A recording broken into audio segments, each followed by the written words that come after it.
ଚାରି ଦିନ ହେଲା ଜ୍ୱରରେ କପୁଛନ୍ତି। ଭୋକର ଜ୍ୱାଳା ସହି ପାରୁନାହାନ୍ତି।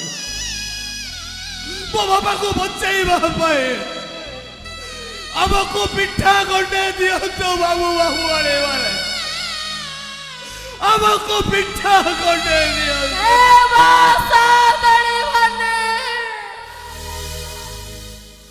ବାପା 4 ଦିନ ହେଲା କିଛି ଖାଇନା। ମୋ ବାପାକୁ ବଞ୍ଚେଇ ରଖିବା ପାଇଁ, ମୋ ବାପାଙ୍କ ମୁହଁରେ ଆହାର ଦେବା ପାଇଁ ଏ ଚଇତା ଚଇତି ଦି ଜଣ କାଟି ପତେଇ ପିଠା ମାଗୁଛି।